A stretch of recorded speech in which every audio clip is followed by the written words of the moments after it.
Muito bem, a gente fala agora sobre o lobby em torno do Gilmar Palusa, o Fórum de Lisboa, organizado anualmente pelo ministro Gilmar Mendes do STF, e que tem a sua 12ª edição começando hoje.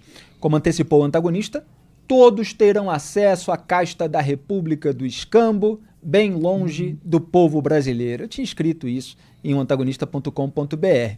E aí hoje a Letícia Casado, no UOL, registrou um desses encontros entre as elites dos setores público e privado, com a presença de Gilmar. Abre aspas para a matéria. O empresário Flávio Rocha, dono da rede de varejo Riachuelo, recebeu mais de 80 convidados em seu apartamento de cobertura em Lisboa para um drink de boas-vindas. A lista inclui os irmãos Joesley e Wesley Batista, donos da JBS, Marcos Molina, fundador do frigorífico Marfrig, Bruno Ferrari, fundador e CEO do grupo Oncoclínicas, Rubens Ometo, da Cosan, e o banqueiro André Esteves, do BTG, entre outros nomes de peso no PIB. Deputados e senadores também foram ao evento, entre os quais o presidente da Câmara, Arthur Lira, do PP, o presidente do Progressistas, senador Ciro Nogueira, e também os 5 cotados para a sucessão de Lira: Elmar Nascimento, da União Brasil, Isnaldo Bulhões, do MDB, Dr. Luizinho, do PP, Hugo Mota, do Republicanos e Marcos Pereira, também do Republicanos. Fecho aspas. No coquetel de Rocha, quem palestrou foi o advogado criminalista Pier Paolo Bottini, que defendeu na Lava Jato o executivo Dalton Avancini, da Camargo Correia, e a apresentadora Cláudia Cruz, esposa de Eduardo Cunha, ex-presidente da Câmara, entre outros clientes. Também estava presente o ministro do STJ, Humberto Martins, pai do advogado Eduardo Martins, alvo da Lava Jato. Eu sempre lembro aqui no programa que o Humberto Martins chegou a abrir investigação sobre o conteúdo não autenticado de mensagens roubadas de autoridades ligadas à Força Tarefa Anticorrupção. No entanto, ele teve de arquivar o caso por falta de provas que sustentassem as ilações da imprensa amiga. Toda essa turma, em geral, a maioria ali, com uma postura pública anti-Lava Jato, está lá reunida, Gragueb, em Lisboa, graças ao evento do Gilmar, que dá entrevista à TV portuguesa, atacando juízes e procuradores. É como se eles quisessem impor essa narrativa de salvadores da democracia, também no caso da Lava Jato. É como se fosse assim, a mesma coisa, que é quebra-quebra em prédios dos 3 poderes, que eles já inflam assim para se dar um ar heróico. E aí eles pudessem fazer tudo com essa aura que eles se colocam, né? É algo assim bastante curioso. Quando você vê esses nomes, né, dá aquela sensação de que é um encontro de networking, como o pessoal diz, né, no mundo corporativo. Vamos fazer networking é importante. E normalmente esse conselho vem de coaches de carreira ou coisa que o valha, né? Só que a gente não está falando de um evento que de fato é acadêmico ou de estudos. Ficou na cara, ficou escancarado que isso é um grande regabofe de lobby, né? É um networking ao cubo, porque, como a gente vem repetindo, na mesma cobertura de Lisboa, você tem lá a nata da nata do Congresso, dos negócios, do judiciário, e todo mundo misturado, né? Agora, a única coisa divertida desse Gilmar Palusa é que, assim, Lisboa já não é mais longe o suficiente. Tá lá, repórter do UOL. Não sei se ela conseguiu subir lá na cobertura ou se estava olhando da esquina, mas ela conseguiu contar as pessoas que estão presentes. Então esse desejo de se afastar dessa coisa horrorosa que é o Brasil e de poder confraternizar todo mundo junto, né, em um outro país, em um outro lugar, olha, Lisboa não basta. Eu sugiro que eles vão para a Coreia do Norte da próxima vez. Lá é difícil de entrar. Façam na Coreia do Norte. Dou meu apoio. Muito bem. Eu queria até fazer uma pergunta que eu fiz, inclusive, na análise em Um Antagonista. Em que país do mundo um ministro de Suprema Corte, organizador do fórum media um painel junto com um banqueiro que ele blindou contra uma força-tarefa anticorrupção. Em que país do mundo? No Brasil? Não, em Portugal. Mas brasileiros são o ministro, Gilmar Mendes, e o banqueiro, André Esteves, cujo banco, BTG, inclusive organiza coquetel, um outro, além desse aí do Flávio Rocha, em restaurante de terraço de hotel na cidade, a capital portuguesa. A gente tem inclusive o print aí da programação oficial do evento. Vamos colocar na tela, produção? Olha, vocês estão vendo aí na tela a dupla de moderação, André Esteves e Gilmar Mendes, da conversa com Thomas Friedman, que é o editorialista do jornal americano New York Times. É a universalização da imprensa amiga, Graeb. Isso é uma maluquice, Felipe. Olha, eu realmente não sou um moralista no sentido de ficar procurando coisas para condenar qualquer comportamento. Eu não acho, por exemplo, que você pode privar autoridades públicas de segurança. Eu não acho que isso é um luxo. Eu não acho que você tem que ficar bravo porque a presidência da República, eu não estou falando do Lula, mas, sabe, porque uma autoridade mandou comprar camarão para servir para um visitante estrangeiro. Não acho essas coisas. Mas isto aqui não pode. Não pode, isso é promiscuidade. Vai muito além de um uso descuidado ou do dinheiro público.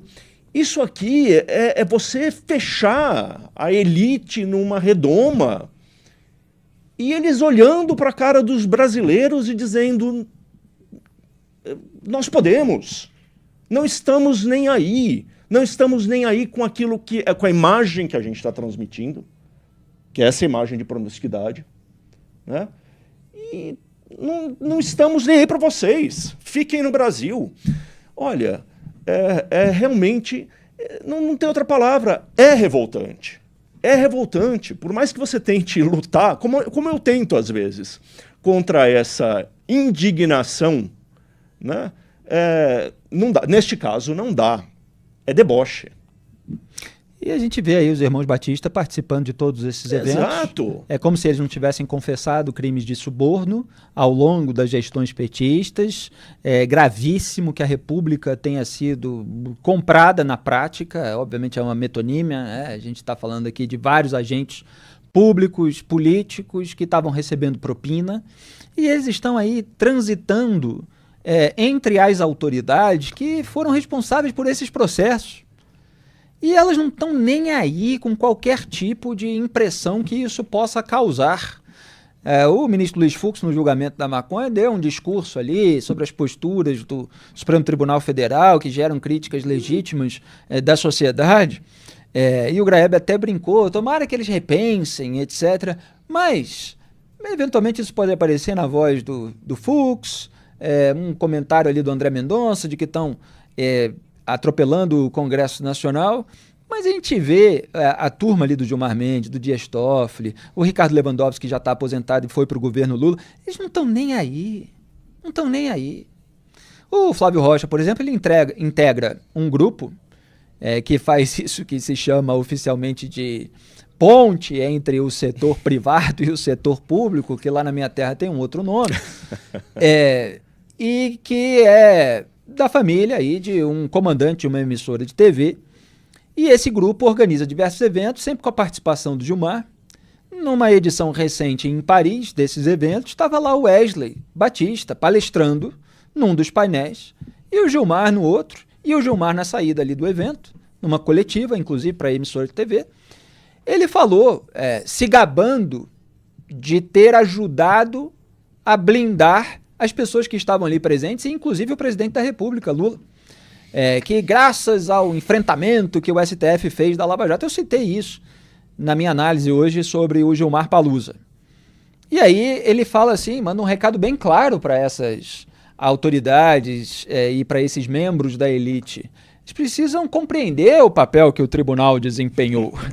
Quer dizer, o Gilmar quer o crédito por ter varrido a sujeira para debaixo do tapete. Ele quer que as pessoas saibam bem exatamente aquilo que ele fez. E essas pessoas compreendem muito bem aquilo que o Gilmar fez e mantém o diálogo, não é mesmo, aberto com essa ala do setor público, que é o setor de habeas corpus, é o setor de alteração de jurisprudência, é o setor de anulação de provas e atos de força-tarefa, é o setor de arquivamento de processo. Esse diálogo aí está totalmente aberto, feito em público, como se autoridades que são responsáveis por decisões importantes sobre os rumos do país, sobre figuras que têm muitos meios de ação, elas não tivessem o ônus de uma autocontenção, Greg. Nós que somos jornalistas temos. Há um distanciamento necessário em relação às autoridades, etc. A gente entrevista a autoridade, a gente não é amigo de autoridade. Exato. Agora eles não, eles transitam o tempo todo juntos, estão lá no coquetel. Ministros de tribunais superiores, junto com parlamentares e empresários, donos de grandes empresas com interesses nos tribunais superiores e no Congresso Nacional. É isso que você disse, Felipe. Os cargos públicos, eles vêm com bônus e vêm com ônus. O ônus é você, ao menos, manter as aparências. É o mínimo que se pede de uma autoridade, sobretudo no judiciário, que precisa, ao contrário de um político, que não precisa parecer imparcial, um juiz precisa ser visto, ser tido como imparcial. E quando você se mete nos coquetéis, em coberturas, longe, supostamente longe dos olhos das pessoas, mas tá lá a repórter fazendo o trabalho dela e mostrando, você abre mão, não é que você abre mão, você destrói a sua imagem de isenção. E com isso, você põe abaixo a imagem da instituição para a qual você trabalha. Então, quando os juízes do Supremo Tribunal fazem isso, eles não estão se prejudicando, eles estão prejudicando o STF, eles estão prejudicando a instituição que eles representam. E daí depois acontece o que aconteceu no Brasil nos últimos anos. Essa desconfiança bárbara a respeito do tribunal, que levou o Brasil a uma situação de estresse terrível. Exatamente. O Brasil passou por um estresse. E eles ajudaram a construir esse estresse. E continuam ajudando. O mais espantoso é isso, né, Felipe? Que apesar de tudo o que aconteceu, baixou um pouco a poeira. Estão eles lá mais à vontade do que nunca. Ao invés de se recolher, ao invés de falar, bom, vou aceitar o ônus do meu cargo. E vou ser mais contido, vou ser mais discreto. Vou deixar para fazer certas coisas depois que eu me aposentar. Não! Estão lá de copo de champanhe na mão, olhando o céu de Lisboa. Olha, é um deboche. É um deboche. E é um desrespeito com a instituição, principalmente. Não, é um escárnio, porque a turma do Gilmar, capitaneada por ele, quer impor à sociedade essa narrativa, essa crença de que eles são os salvadores da democracia, de que eles são os salvadores da pátria, que o Brasil sofreu aí 2 grandes atentados, que seria uma força-tarefa anticorrupção, que revelou a corrupção nessa República do Escampo, e os reacionários aloprados que invadiram os prédios dos 3 poderes. Quer dizer, uma coisa não tem nada a ver com a outra. A gente repudia aqui, evidentemente, o vandalismo no prédio dos 3 poderes e somos críticos dos ministros do STF sem legitimar qualquer tipo de delinquência. Agora, a gente reconhece, sabe, admite, aponta que houve um escândalo imenso, um esquema imenso de suborno, uma reincidência, aliás, no governo de um partido que já tinha sido pego com o esquema do mensalão. E não vamos jamais aceitar que essa história seja varrida para debaixo do tapete em nome desse autoproclamado heroísmo de ministros do STF, que em vez de sentir que já passaram da linha há muito tempo, não, eles querem justificar essa atravessada. Eles querem que todo mundo os encare assim, como os verdadeiros salvadores, que, portanto, têm as suas liberdades, as suas permissividades, que eles podem desfrutar de toda essa promiscuidade aí com membros das elites política, econômica, midiática, judiciária, sem ter que prestar muitas contas à sociedade porque já fizeram demais. E, afinal, são almas puras, iluminadas, que jamais estariam confabulando sobre qualquer coisa que não fosse de interesse público. Isso só quem faz são os desafetos, são aqueles que ousaram apontar os esquemas de suborno. Quer dizer, é essa narrativa que eles querem que vocês comprem. E, aliás, falando em gastar, eu estava usando aqui no sentido metafórico, mas vamos para o prático. 160 autoridades foram liberadas pelos governos federal e estaduais, Congresso e Justiça, para participar do Gilmar Palusa. Dados de portais da Transparência apontam que órgãos públicos já gastaram pelo menos R$450 mil para levar apenas 30 dessas autoridades a Portugal, segundo a Folha. 450 mil reais. 450 mil reais de dinheiro público só para levar para a viagem dessa galera aí que está se permitindo viajar em dia útil, de semana. Você está aí trabalhando, agora, final do dia, eventualmente acabou o seu trabalho, está querendo saber o que está acontecendo aqui no Brasil pelo papo antagonista, mas você está pagando aí a viagem do pessoal. A expectativa é de que o valor seja ainda maior, já que alguns gastos só serão confirmados após a viagem.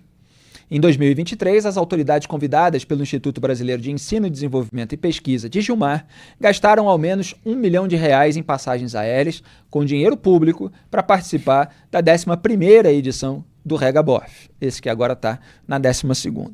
Quer dizer, ainda sai do bolso do trabalhador essa mordomia toda, Greg. Qual é o benefício para o serviço público que esse fórum vai trazer? De que maneira isso vai enriquecer a atividade da autoridade A, B ou C? Se eles conseguirem me provar que houve um ganho concreto a partir dessa viagem para o dia a dia deles, tá bom, eu desculpo o gasto com a passagem. Mas enquanto eles não fizerem isso, e não vão fazer, porque é mais... Cheguei à conclusão de que é mais do que uma alergia à transparência. É um verdadeiro horror à transparência que existe no Brasil. Por causa desse horror à transparência, jamais eles se dignarão a dizer como é que isso pode se traduzir em qualquer benefício para o serviço público. Se não tem benefício para o serviço público, não tem justificativa para esse gasto. É um gasto para a pessoa. Para a pessoa fazer o networking dela, para a pessoa trocar cartãozinho pelo celular, para a pessoa olhar o céu de Lisboa junto com os empresários, com os ministros do STF, com os chefões da Câmara. Ganho pessoal com dinheiro público. Provem que tem algum benefício concreto para o trabalho que o juiz, o secretário de Estado, o deputado fazem, e eu perdoo. Se não provarem, eu continuo sem perdoar. Mas, Graev, como assim, Graev? Você pode dizer que não vislumbra resultados concretos nesse evento se o Paulo Pimenta, ministro-chefe da SECOM, da Secretaria de Comunicação Social do Brasil, está escalado na programação oficial para falar sobre desinformação, propaganda eleitoral e integridade das eleições. Como, Glaeb? Tá aí, pronto. Né? Só isso. Olha, já valeu a viagem. Né? Pelo menos está na programação oficial, mas houve desistência aí por parte de vários ministros do governo Lula. Nem sei se o Paulo Pimenta acabou indo ou não, mas ele estava lá previsto. Então, assim, são coisas desse tipo. Por exemplo, o Dias Toffoli, falando sobre jurisdição constitucional na revisão de políticas públicas, entre ativismo e deferência legislativa. O Toffoli, que apresentou aquele voto mais confuso na sessão mais inadequada possível, que a gente ainda vai tratar dela, o julgamento sobre a descriminalização da maconha no Supremo Tribunal Federal, quando isso é assunto legislativo. O Toffoli causou uma confusão no julgamento. E ele vai lá palestrar sobre isso com toda essa autoridade. Quer dizer, é isso, é esse tipo de isso, é esse tipo de ganho, entre aspas, para a sociedade que se tem com o Regabof lá em Lisboa.